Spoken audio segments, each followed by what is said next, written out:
How is it going, everyone? Welcome back to another episode of Paul Talks Patriots Draft Edition. Today, we have three more positions to talk about. First, offensive line. One of the biggest question marks for the Patriots, one of the biggest needs heading into the draft. After that, we stay in the trenches with defensive tackles. Last week we talked about the edge, now we're moving it in, talking about defensive tackles. Who is going to lock down the trenches? And finally, we have tight end.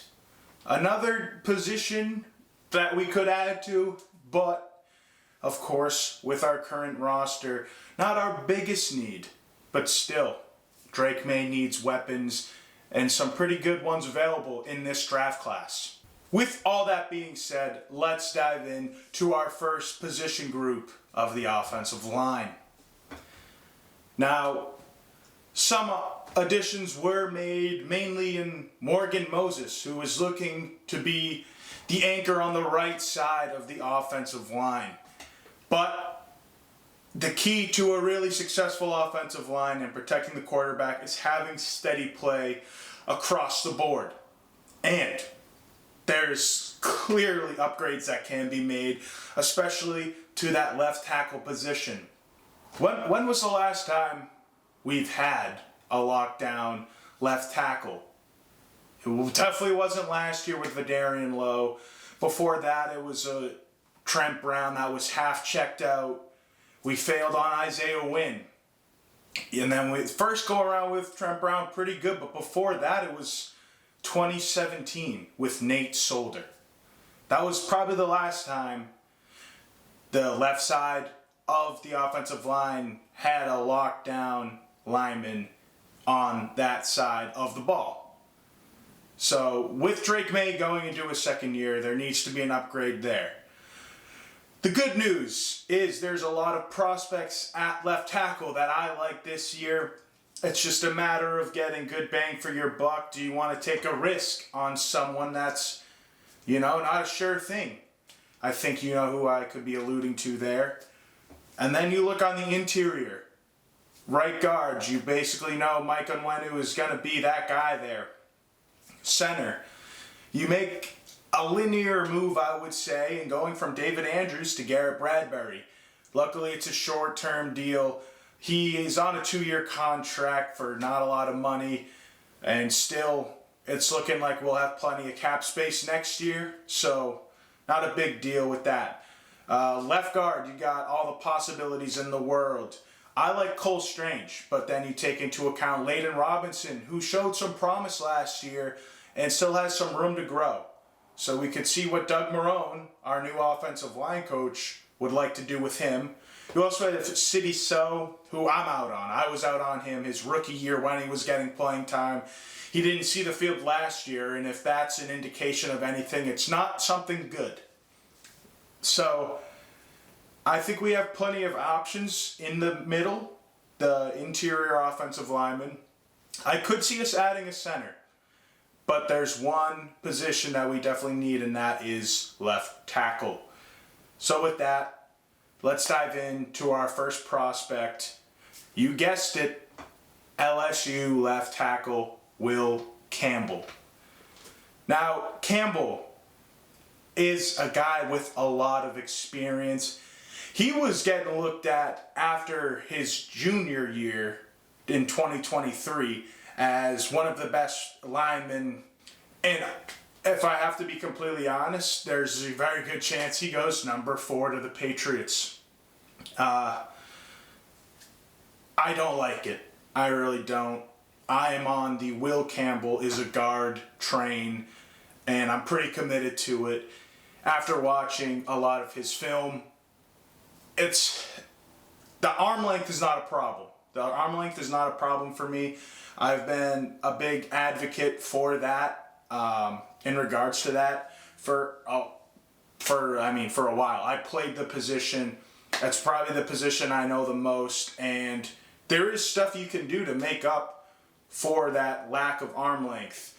I just don't think Will Campbell does a very good job at those things to be that caliber of player you want to select at number 4.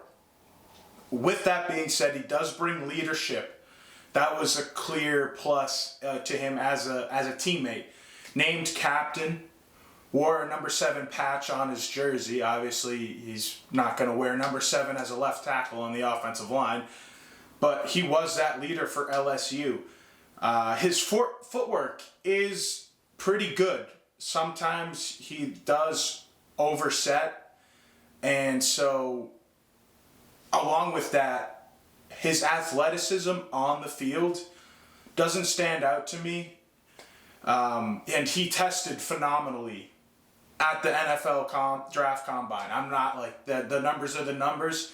I just don't see it correlating in his pass setting, honestly, on the field. I think he moves great side to side. If he pulls, he looks phenomenal. Getting to that second level, he looks great. But I do think speed rushers are going to be a problem against, that higher competition. He proved that he can play against SEC edge rushers. So you're not going to find much better than in the SEC. But his technique is pretty good, does need some refining. I see that he tries to find himself lunging forward sometimes to get his hands on an edge rusher first, and it throws off his soul stability and your power that comes with that stable base. And sometimes he loses that. If he is the first to strike, he locks down an edge rusher. That it's very evident. But again, that's where that arm length plays in. And he's lunging forward because he needs to reach a little more. I don't think it's that big of a deal again. But it does play a factor. You can't just not look at it and blow by it. Outside of that, I just think his technique and athleticism aren't going to make up for his lacks at different spots of his game. So, I think with that, he is more of a technical player. He's not a mauler, not going to run you over, really. He does like to hit. He's just like more finesse, I think, with his technique. But he's not worthy of being picked at number 4. He is going to be a good tackle if a team chooses to commit to him. He'll be good, not great. Definitely not worthy of getting picked at 4th overall. So if the Patriots are able to trade back and draft him, maybe, sure, I can live with it. And there's one thing that's for sure. There is no guard ever to exist that's worthy of picking 4th overall in the draft. That just doesn't exist. It's not a premium position. And Will Campbell, if playing guard, that's a loss if you pick him 4 overall and you have to bump him in. Could he be insanely good at guard? Yes, I do believe that. Because like I said, he pulls very well. He uses his athleticism in that type of aspect. He's good at double teaming, moving to the second level. But I just see technical things that he needs to focus on fixing if he wants to be a high caliber left tackle. I don't see it. I think he's a guard. But there's a very good chance the Patriots draft him at number 4 overall, so I had to talk about him. Outside of that, name you're probably hearing is Armand Membou. I didn't include him in this because if you look at the history of who Doug Marrone has drafted for tackles, Membou just doesn't fit the bill. He's got longer arms, but he's really undersized. And Will Campbell is the exception to that because of how much he's getting hyped up. I don't know if it's a smokescreen, but Marrone said arm length doesn't factor in too much. So I had to talk about Will Campbell. But Armand Membou, although I think he can play left tackle, I don't know if he is going to get drafted at number 4 overall either and make that transition. The big question mark there. Big question mark between both of them. But a guy who is the prototypical build, and you've also been hearing his name a lot, I'm sure. It's Boston College Ozzy Trapilo. He has the perfect left tackle build at 6'8", 309 pounds. And he moves pretty well for that size. Again, he's probably going in the 3rd round range, I would say, early 3rd round. So this is a guy I would probably draft at 69 overall. I don't know if he's going to be there at 77, but you're getting a very good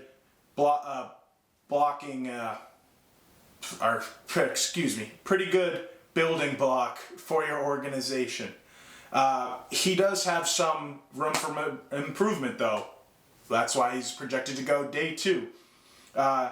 His base, I noticed, is a little unstable in his pass set. He likes to gallop sometimes, and he'll catch both feet in the air, which is like a big no-no, because if you're dealing with power rushers and both feet are in the air, it's not going to end well for you usually.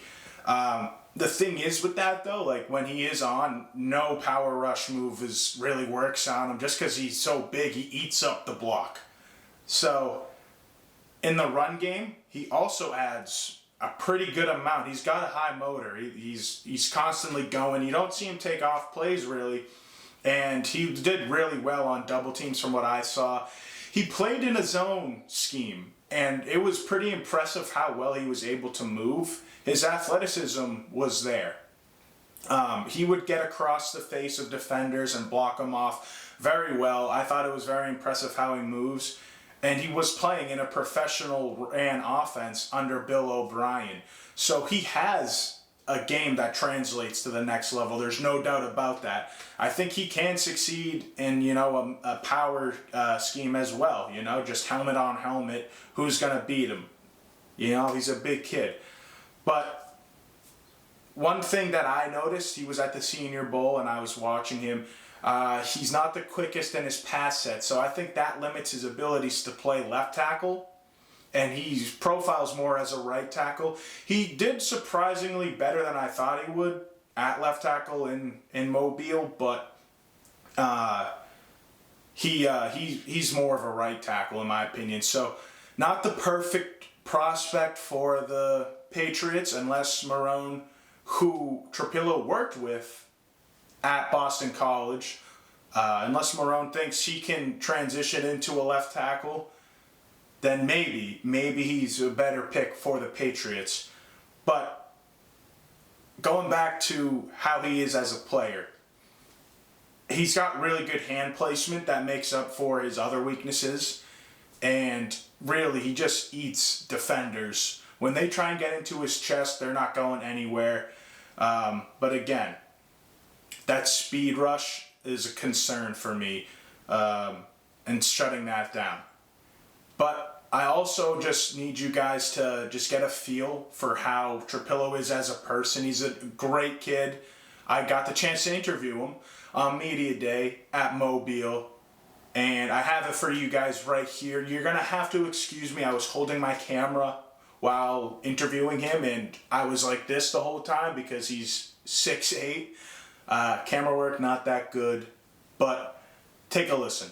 Talk about how it was working with Coach Marone as well, who just got hired by the Patriots. Yeah, having a guy like that on the staff is, it's awesome. He was a great asset for a lot of the guys like myself to sort of pick his brain. We got to actually work with him when Coach Applebaum would be traveling or, busy with something, and it was the off season. Coach Marone would step in and we'd do a couple, indie sessions. So just things like that are really valuable as an O-lineman to sort of, he has different teachings than Applebaum, but the more you can learn and, put in your bag for later, the better you're going to be. So very valuable.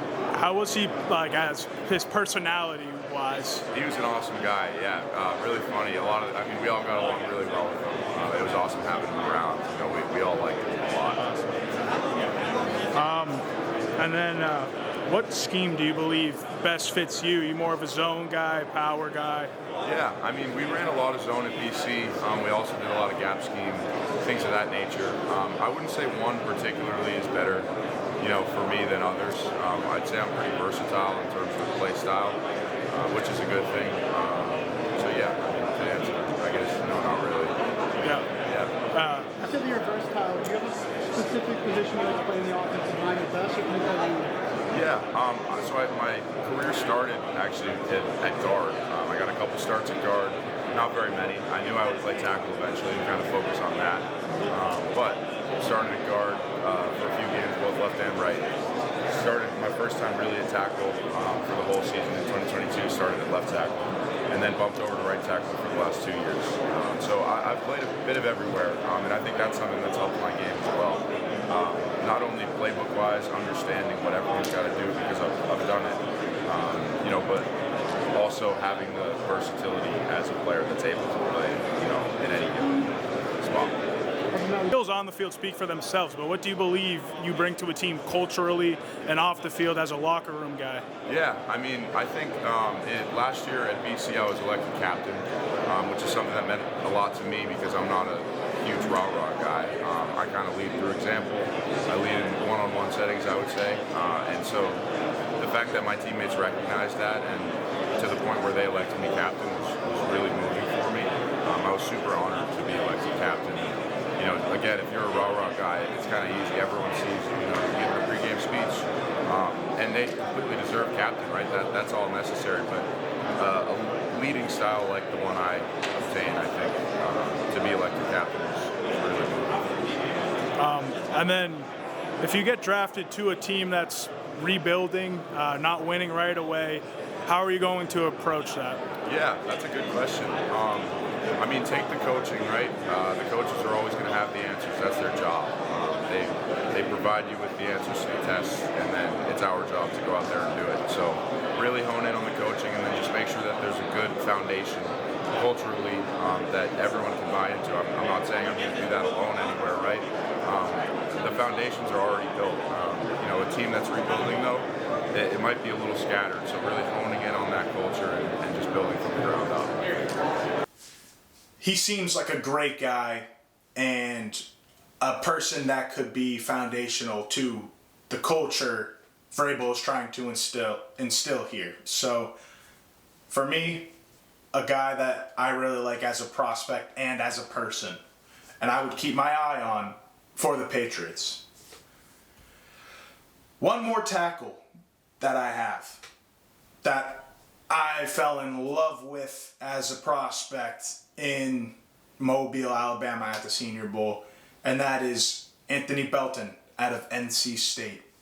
Belton is definitely a left tackle in the NFL, but does have some things he needs to improve on. He's projected to go around 100th overall right now in the draft, so early fourth round probably. I don't know why, because this guy was super impressive when I saw him in person. And his nickname is Escalade, and he lives up to that bill. He's 6'5", 345. That's what he measured at the Senior Bowl, and he moves very well at that size. On top of that, I think he would also be a great guy to add to the Patriots locker room. His backstory is incredible, and I think it makes for a great work ethic. Belton was a 0-star out of high school and had to take his talents to JUCO. He went to Georgia Military College, and after a great performance there, was able to enter the transfer portal and go Division I to NC State. And he only continued to grow as a player, and it proved why he belongs in the NFL. The Senior Bowl helped his case a lot. And he definitely went on the rise after his week down there in Alabama. But this guy is a mauler. His punch is powerful, and he just loves to hit. He loves the grittiness of football. You can see it in his play. And on top of that, he has enough athleticism to pair with that ability that allows him to play left tackle, in my opinion. One thing that concerned me was his hand placement. When he was in his pass set, he would find his hands on the outside of shoulder pads. The last thing you want to do is let an edge get his hands into the middle of your chest and take control. You're not going to find a lot of success in the NFL with that. So that was first priority, getting his hands in under the shoulder pads of who he's going against. After that, his footwork is a little inconsistent. I think his feet get too narrow at times, and it just throws off his base. again, you're not going to find a lot of power with an unstable base. So there is some things to work on. I also noticed that he is his endurance is a little lackluster. When NC State was going hurry up, it looked like he was taking reps off, or his form just went out the door, and he kind of just used his body to try and block people, use his size. So that's a little concerning, but that comes with the correct workout regimen that people in the professional world will have him on. So I'm not too concerned about that either, but the technique needs some work. I think the IQ is there, I think the physicality is there, and I think he is getting a little slept on. And I also got the chance to talk to Belton at the Senior Bowl on Media Day. It was the last interview of the day. I had to go quick. They were pushing me out the door as I was talking to him. But you can get a good idea of how Belton is as a person in this interview. Take a listen. So, first off, you started off at Georgia Military Academy. So can you just tell me about your experience there and how that shaped you as a player and a person? Yeah, so going to GMC, obviously it was a military JUCO, so when it came to having to have that experience of living with military people, having to do what they do, just how they dress, it just instilled like more of a discipline factor. And then with the JUCO process, that's probably my biggest accomplishment in my opinion in life, because when I was in a position where I had to overcome something and get to something that I wanted, and I got it done, but also I met some of my lifelong friends there, and it just brought me that journey brought me so much, and learned a lot about myself as to get through something like that. You really got to learn the game to having to risk something like that, risk having that one shot and missing out the shot. What made you choose NC State out of so just that relationship I had at the time with that current staff, I trusted them, that had that gut feeling, and it was no second choice. And then lastly, what is a team getting in a player, in you, and as a person? Yeah, so just as a person, they're just gonna get a big kid with a big guy with a little kid heart, man. Because I got so much love for the game, and just with this game, it's a strong passion. Because you gotta with football, and you can't never be satisfied where you at.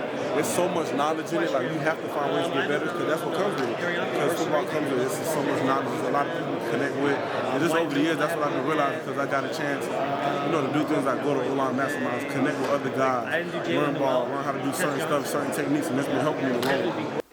So you get an idea for how Belton is as a person and how he could contribute to a locker room. Big fan of Belton, so wherever he goes, I'll be paying attention to how he's doing. Last guy I want to talk about is a center prospect. I didn't have any guards in here, just don't think we're drafting one this year, but this center has the ability to develop into a guard if we need him to, and that would be Jared Wilson out of Georgia. Wilson's an interesting prospect because when he put everything together, he looked like a very solid center. The thing is, he only started for a year, and it was on one of the best offensive lines in college football. I think sitting for a year would do well for his development, and the Patriots are a perfect scenario for that. With Bradbury, with Strange having the possibility of playing center. But Wilson, like I said, looks really good at times, and other times looks like he doesn't really know what he's doing out there. He put up a great combine performance, which really helped his case, and probably may push him into the top of the third round, bottom of the second round. I would say he is the best center in this class, so it really just depends how much a team values center and how early they want to draft him, but I think that really helps his case. This would be a guy, you're not taking at 38 overall, you're hoping he falls to the beginning of the third round, you can take him at 69 or 77. For his play style, I think he's powerful. Obviously, when you're snapping the ball and you have your first step going, you have to be. That's how you get a push. You just have to have powerful hands, and he has that. He moves well in open space when he needs to. Again, you're in the center of the trench. It's not going to happen too often, but when he's going out for a screen pass to block an open field, he moves well. I thought it was impressive, which kind of played into the guard transition if he needs to. And I think he has he does a good job of staying engaged on blocks. Once he gets his hand on you, they're latched. They're not really going anywhere. On top of that, he drops his anchor very well, which contributes to his ability to lock down defenders once he gets his hands on you. On the other side, I saw some poor pad level with him. He'll snap the ball and shoot straight up instead of shooting out.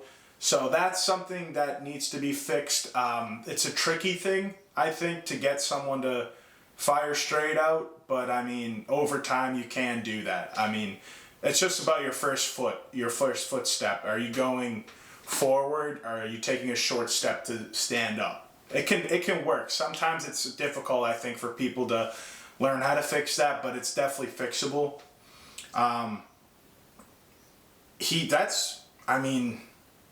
That's about it from what I saw. He has to work on his pad level. He has to refine his technique a little bit, but when you're in the middle of an offensive line, you really just have to have a good fire out, in my opinion, and you can make for a decent center, but the pad level does make up for, or not make up, but plays a part in poor play in the center. I think he just needs time to understand the game of football as a whole, really. And if he can really get that concept under grasp of how an offense is ran, he will perform a lot better. And I think that's why if he can just study the playbook for a year, work on his technique a little bit with Marone for a year, you could see Wilson be a top contributor on our offensive line. I think they would like his athletic ability and just his film. Again, when he ties everything together, it looks really good. So that's why he's not going to go crazy high in this draft, but I think he could fall to us in the third round. So Wilson is my last offensive lineman to keep an eye out on for the Patriots. Now we move to the other side of the ball with defensive tackle. Now, the defensive line on the Patriots is looking solid across the board, but really only the starters. So I think we could use some more depth there. On top of that, Christian Barmore is a question mark. I think he'll be back to full health and he'll be contributing like he did a couple years ago. But you never know. The blood clots proved to be a problem again at the end of last season. And he talked about his struggles, like playing with them. So you never know with him. We'll see how he does. But either way, this team needs more depth. And I think it was evident what type of players Terrell Williams is looking for along that defensive line. And, you know, we heard about the ability to just, like, be a force out there and be a mauler. But he likes his athletic defensive tackles, I think. It was evident in Milton Williams, who's super athletic. And that's why, with these prospects, I focus on athleticism. And my first prospect I want to talk about is Ty Robinson out of Nebraska. Robinson is a very intriguing prospect to me. He comes in at 6'5", 290, so a bigger guy, but also that proved to have athleticism in his game. On top of that, his intelligence seems to be there. Most noticeably I watched the Pinstripe Bowl game against Boston College, and BC was running screens out the wazoo, and Robinson was quick to adapt to that, read the blocks, and you could see he read them pretty well. So he likes to adapt his game throughout from first snap to last snap, which is huge for the defensive tackle position, and just being able to read blocks. He is built like a T-Rex, though. His arms are 32 1/4 inch, With that being said, though, I noticed he still created good separation, and that's just because he's powerful. He'll lunge his whole body at you and use his arms to still like push you off. It's just the arms limit his ability as a pass rusher, in my opinion, and his overall ceiling just lowers because of it.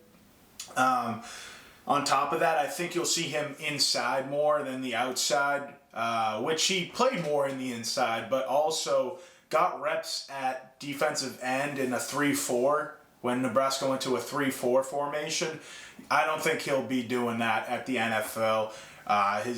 His build type really just stands out as an interior defensive lineman, but his athleticism, again, makes him able to develop as a pass rusher and as a run stopper. I think in the run game, he will get washed down when on down blocks, which is concerning. He won't hold his gap too well, but if he can just keep a wide base, he is a big kid, so he'll be able to fix that, hopefully. And then in the pass rush, along with his short arms, he does have stiff hips, so his bend isn't really there. He's going to be a rotational defensive tackle, I think.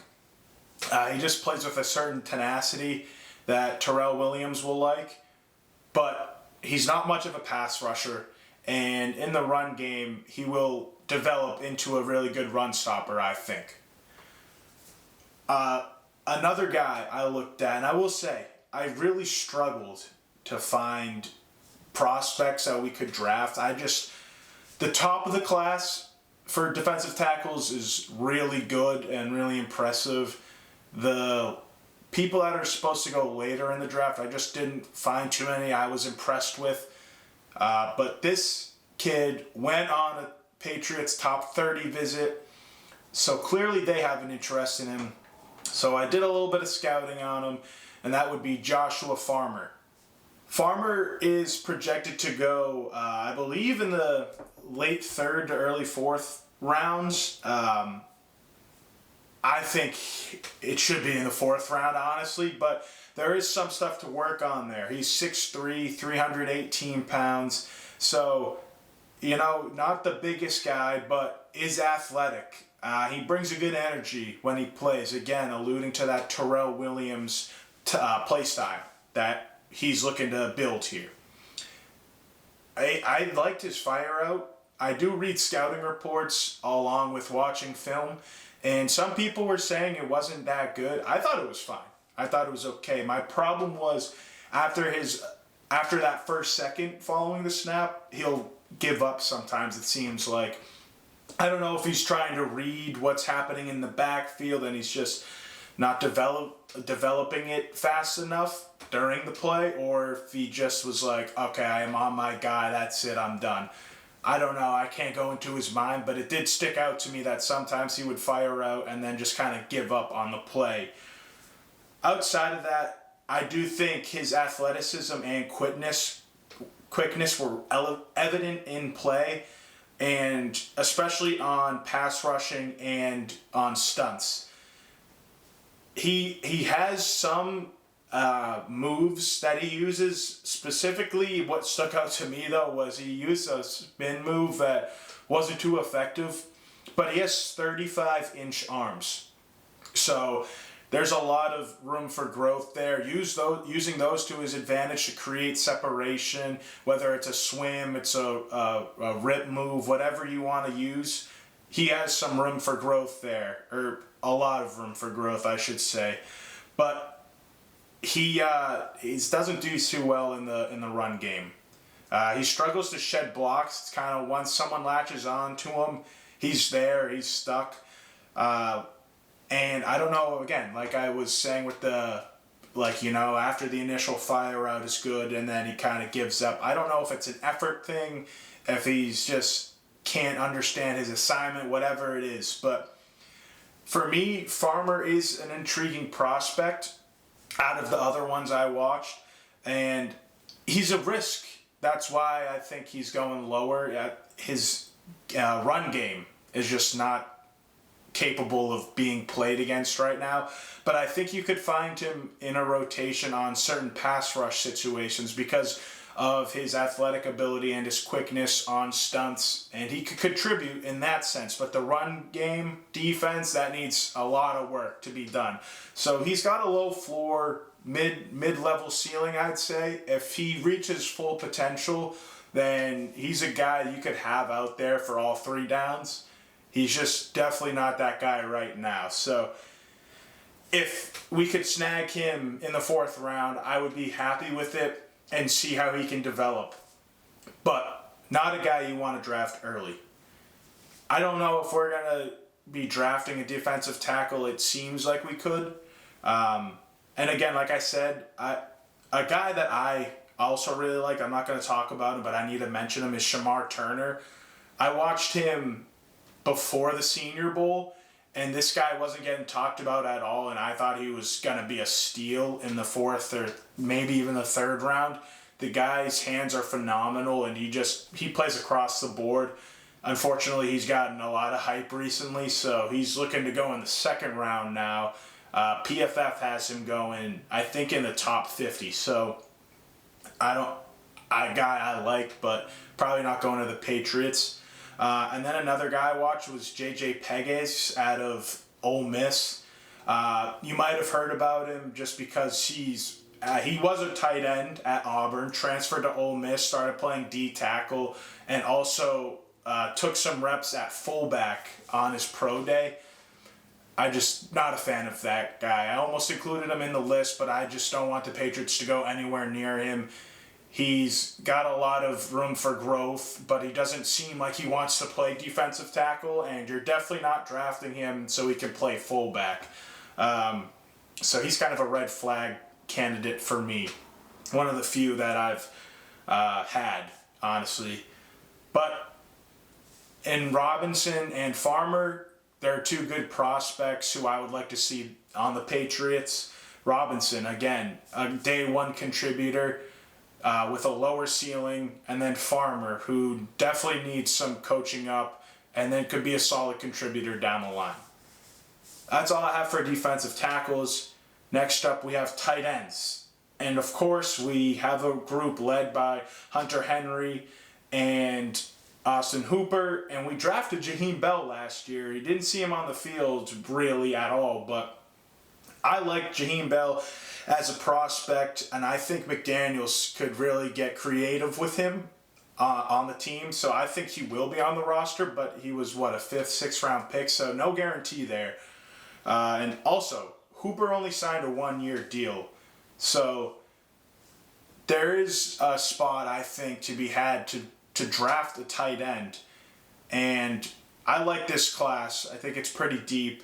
I don't think we're going to spend an early pick on a tight end, but some prospects later on in the draft I think could fit. First would be Thomas Fidone, the 2nd, out of Nebraska. Fidone was also at the Senior Bowl, and I saw him run onto the field, and he just looked like he's a unit. He's 6'5", 243, and they were doing red zone drills, and this guy is a jump ball red zone target right off the bat, you can tell. I got home and I watched some more film, and he's pretty athletic for his size, but he did have 2 ACL tears, so he doesn't move like he used to, and I don't know how long his career is going to last with those injuries. Obviously, he's young, so we'll see how he plays out. But with that, he still ran a 4.7 40 at the NFL Combine, which I was not expecting, but it's super impressive. And he does have good receiving skills. On top of that, he has a willingness to block, and that's pretty good. My thing with tight ends is if you have a willingness to block, you are automatically on my list of good tight ends, because you just need to block as a tight end. In my opinion, in the NFL, you really don't need to necessarily anymore, but you should. Your job is half receiver, half block. So I don't like when tight ends just don't give a crap about blocking, but if you block very well, you automatically are not only at the top of my tight end prospect list, but overall prospect list. And Fedoni does that.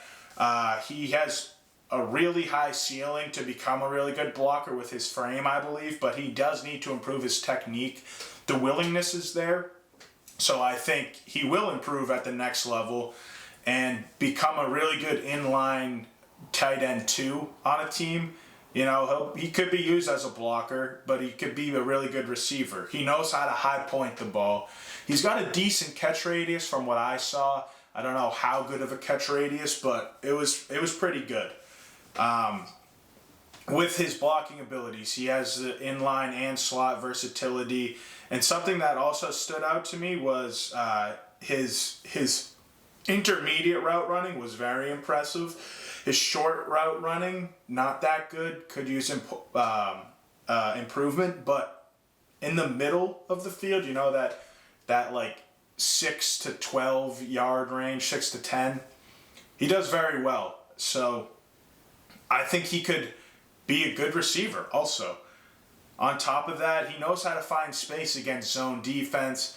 You know, Travis Kelce made a career out of that. Obviously, Fedoni's not that good, but you know, it's there. He knows how to break down a defense while he's running a route and find that open space. And to me, we all know how much Drake May likes to throw to his tight ends. Fedoni could be one of Drake May's favorite receivers just because he runs down the field and he doesn't create a lot of separation, but at his size, he doesn't really need to because he knows how to high point the ball and jump up and make a catch. I think Drake May would have plenty of success just tossing it up to Fedoni down the field. So to me, this is a guy I really want to see the Patriots snag, and I think he might be there in the 5th round. I'm not sure. But even if he was a 4th round pick there, I would be super content with that. And another guy that I want to follow his career regardless of what team he's drafted by. Finally, we have Jake Brenningstool out of Clemson. Now, Brenningstool is literally like if the NFL gods were trying to make a player and took wide receiver and tight end abilities and were like, you know, like dumping in ingredients and then like got distracted and like shuffled it and it was like, whoa! You have Jake Brenningstool. He's like the complete in-betweener between a tight end and wide receiver. He's 6'6", 240. He looks like a wide receiver, but he plays tight end, and he seems like more of a developmental player because of that to me. He likes to lower his shoulder. He likes the aggressiveness of football against a guy that I read up scouting reports on, and they said he didn't have a willingness to block, really. I thought he looked like he liked to hit out there and did a really good job. He's just not built like your stereotypical tight end. He needs to pack on another 20 pounds, I'd say.